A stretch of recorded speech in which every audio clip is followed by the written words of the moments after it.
sobre Luiz Castro no Cruzeiro. O Diniz precisa da classificação na Libertadores do ano que vem para continuar, senão acabará sendo demitido, apesar de na semana passada o Pedro Lourenço ter confirmado a permanência do técnico até dezembro de 2025. O que eu posso contar para vocês é que a bola da vez em caso de saída do Diniz seria o Renato Gaúcho, que inclusive foi tentado antes da contratação do Diniz. Mas o Alexandre Matos de fato gosta bastante do perfil de trabalho do Luiz Castro. O que você acha do nome do Luiz Castro aí, possibilidade em Atlético ou Cruzeiro para a próxima temporada? O Luiz Castro é até engraçado que a gente viu o Luiz Castro pouco no Botafogo, né? Teve um momento muito bom e, coincidência ou não, quando ele saiu, o Botafogo... Teve um momento muito ruim antes do momento Verdade, bom. ele chegou no ano anterior Isso. E com dificuldades, o Campeonato Carioca ainda com Ele dificuldades. até fez um campeonato de recuperação no Campeonato Brasileiro, na primeira temporada dele.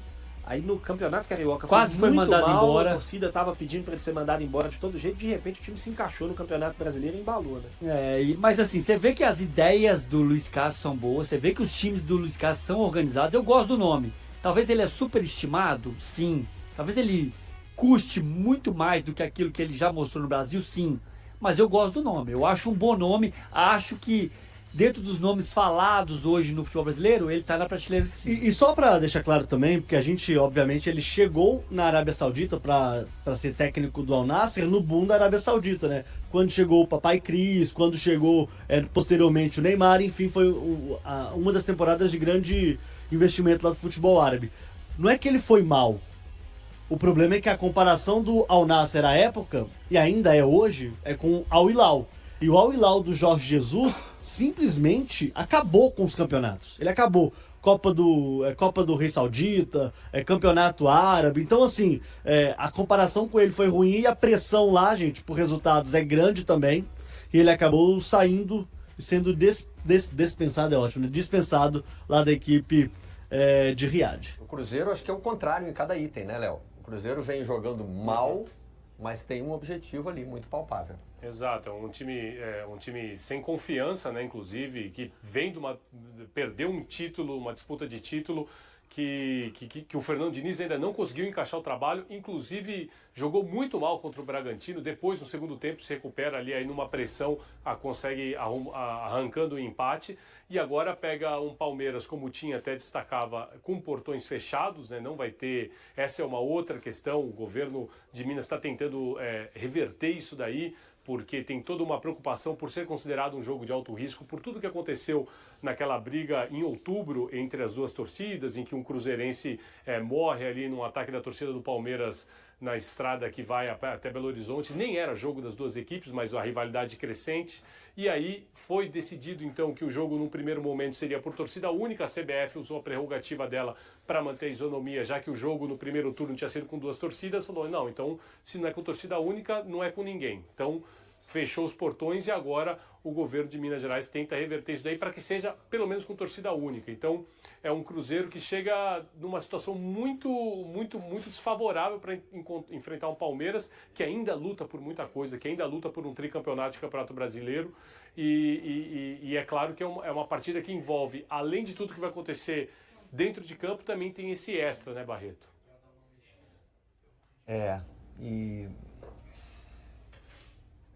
É muito triste ver um jogo. É horrível, cara. É uma sensação muito ruim aquela Qualquer coisa. jogo, né? Mas assim, a gente, além de tudo, está falando de um jogo decisivo para os dois, né? E um jogo que está esvaziado por causa de uma briga de torcida que não envolve a imensa maioria das pessoas que gostariam de estar no estádio hoje. Isso. Né?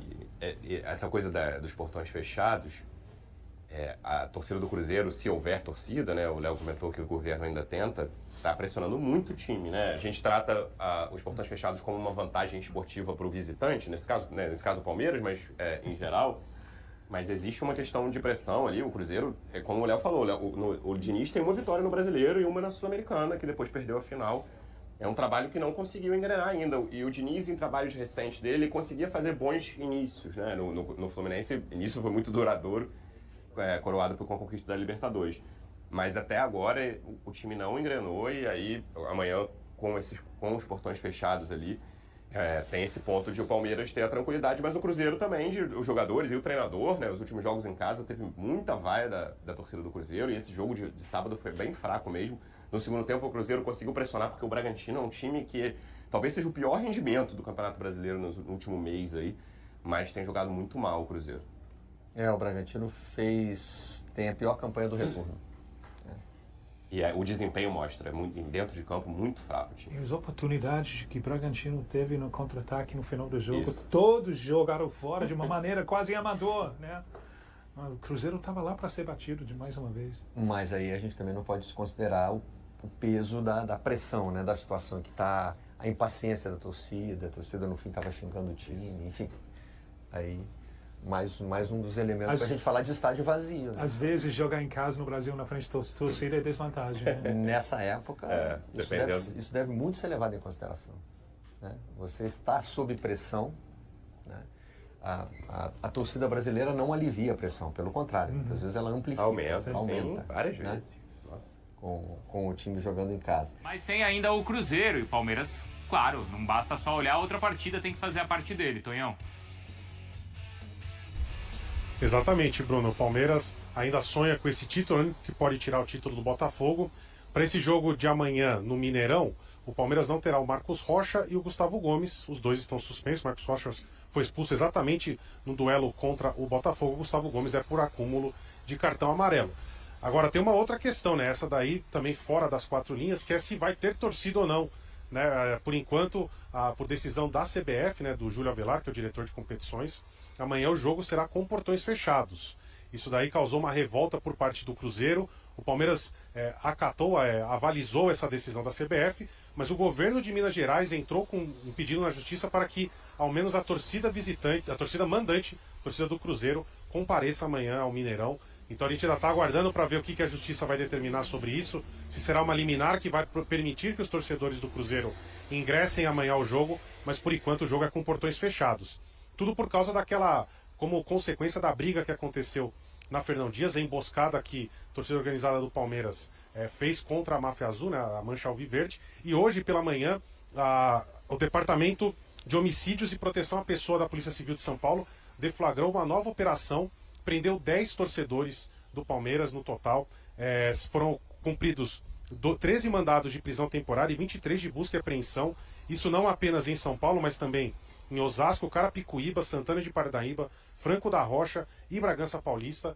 Então ainda existem muitos desdobramentos sobre isso. Alguns desses torcedores que eles consideraram que fizeram parte da emboscada ainda estão foragidos. Então, mas a Polícia Civil hoje de manhã já fez uma nova busca e apreensão. Então mais 10 torcedores estão detidos por conta daquela emboscada no final de outubro, Bruno. Perfeito, Tonhão, 10 de 13 então, né? A gente vai seguir acompanhando esse trabalho também. Por que a CBF tomou a decisão de fechar os portões para o jogo da quarta-feira?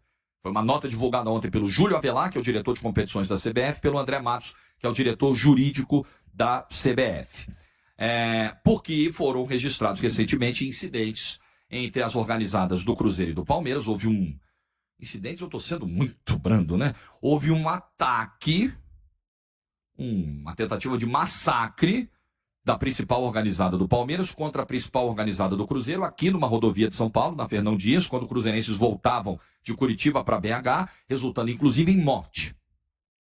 Então há uma tensão no ar entre essas duas organizadas, um morto e 20 feridos nesse ataque, aqui na Grande São Paulo. E aí houve uma solicitação inicial do governo de Minas Gerais de torcida única. Mandou o pedido lá para a CBF, para a Federação Mineira e para a CBF. Só que aí a CBF falou, não, torcida única não, a coisa tá feia demais, é melhor fechar os portões.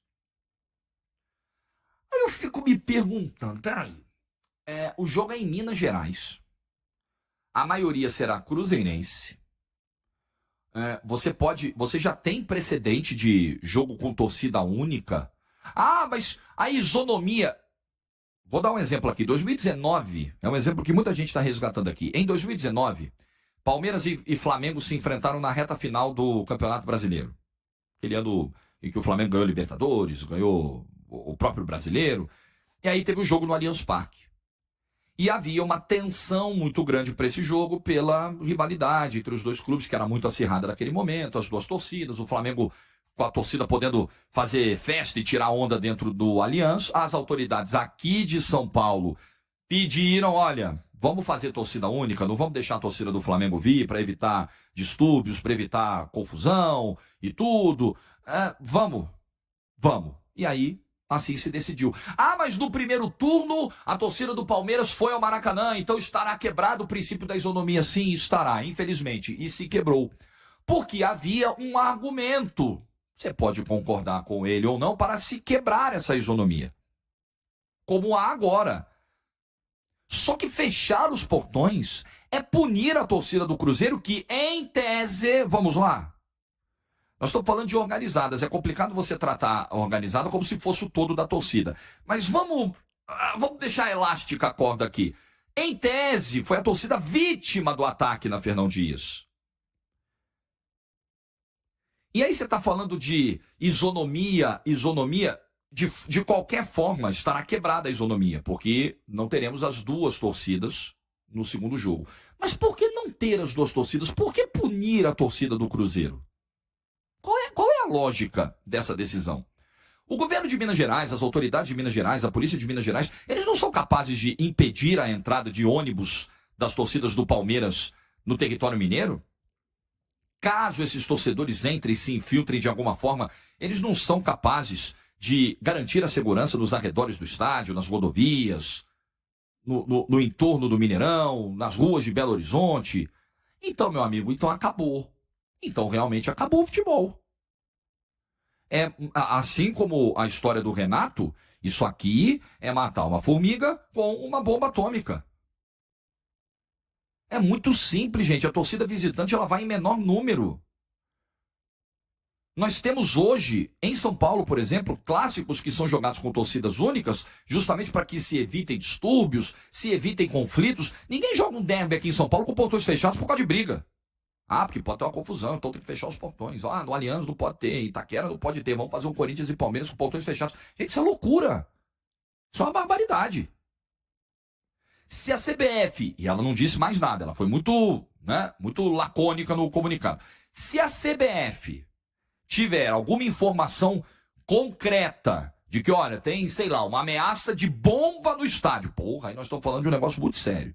Tem uma ameaça, assim, de um massacre no estádio. Não tem nem que ter o jogo.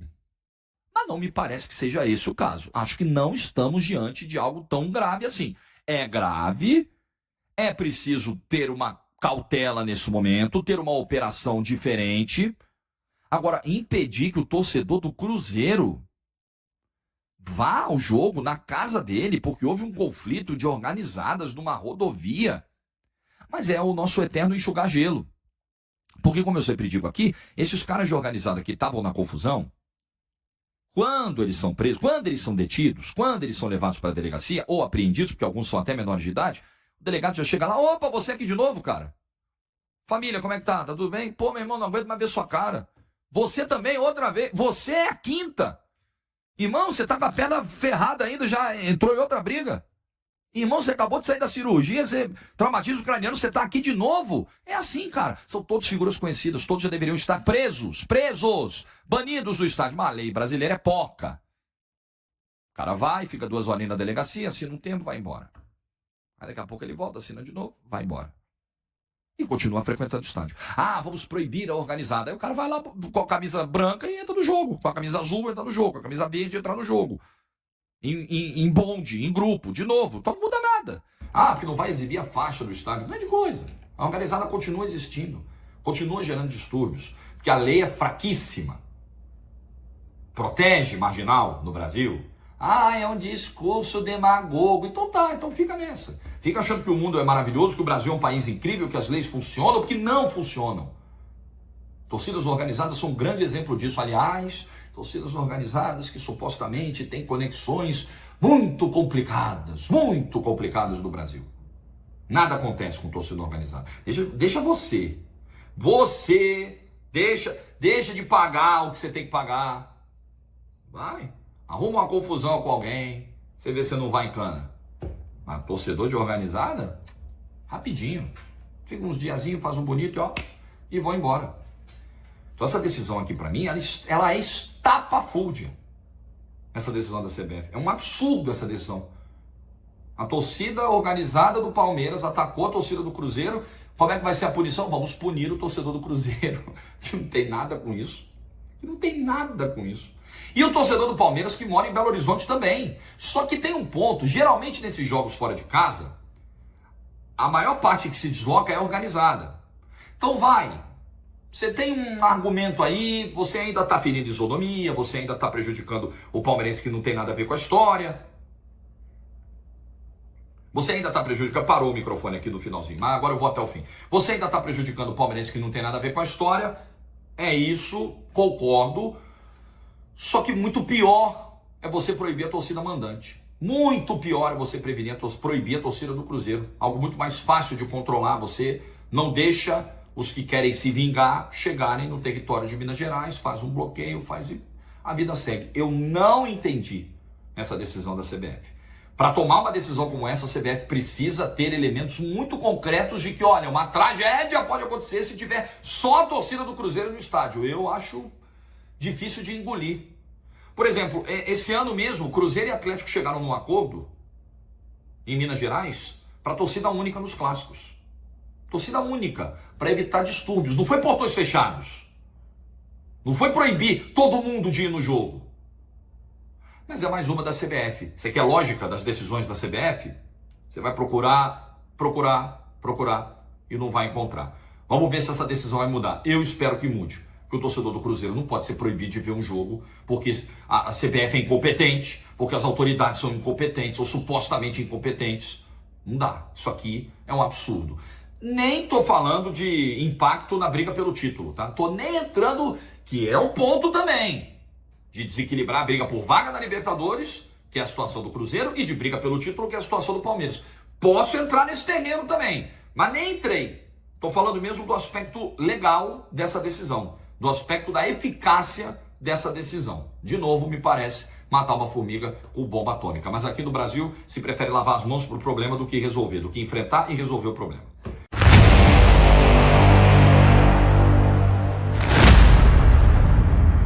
O futuro de Álvaro Barreal no Cruzeiro está indefinido. O atacante argentino, que chegou ao clube por empréstimo no início do ano, revelou estar lidando com uma hérnia, o que tem prejudicado seu desempenho em campo. A lesão, aliada ao término do contrato de empréstimo em dezembro, torna incerta a sua continuidade na Raposa. O Cruzeiro possui a opção de compra do jogador, mas a decisão final dependerá de diversos fatores, incluindo a recuperação física de Barreal e as negociações entre os clubes. E aí, galera, o que acharam? Deixe nos comentários. Não se esqueçam de deixar o like e de se inscreverem no canal e ativar o sininho para receber as notificações. Até mais, Nação Celeste! Vamos pra frente!